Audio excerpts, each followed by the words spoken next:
Tim gabungan unit Reskrim Polsek IB1 dan Satreskrim Polrestabes Palembang mengamankan 5 orang pelaku penyerangan terhadap 4 orang warga di Jalan Sungai Hitam, Palembang, Senin pagi. Di antara 5 pelaku tersebut, seorang emak-emak ikut diamankan ke Mapolsek IB1 Palembang. Kelima pelaku yang diamankan Herianto 60 tahun, Repin 64 tahun, FH 18 tahun, Waliadin 22 tahun, dan Linda 43 tahun, seorang emak-emak. Untuk identitas 4 korban, Lidiawati 36 tahun, Al-Kausar 22 tahun, Mustahil 32 tahun, dan Denny Zamzami 33 tahun. Korban Denny mengalami luka berat di bagian perut hingga usus keluar dan hingga saat ini kritis.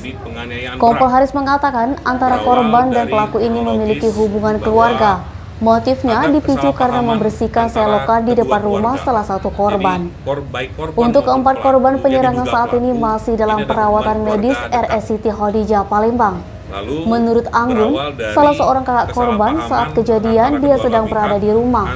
Salah satu pelaku menegur dan melarang korban untuk membersihkan selokan tersebut. Seperti yang diberitakan sebelumnya, peristiwa berdarah tersebut membuat warga Jalan Sungai Hitam, Lorong Kelenteng, Kelurahan Bukit Lama, Kecamatan IB1 Palembang, Senin 19 Desember 2022 geger. Informasi yang dihimpun, 4 orang warga menjadi korban penyerangan senjata tajam yang diduga dilakukan oleh 5 orang. 4 warga tersebut mengalami luka berat dan sekarat langsung dilarikan ke rumah sakit terdekat. Edo Sumek.co melaporkan.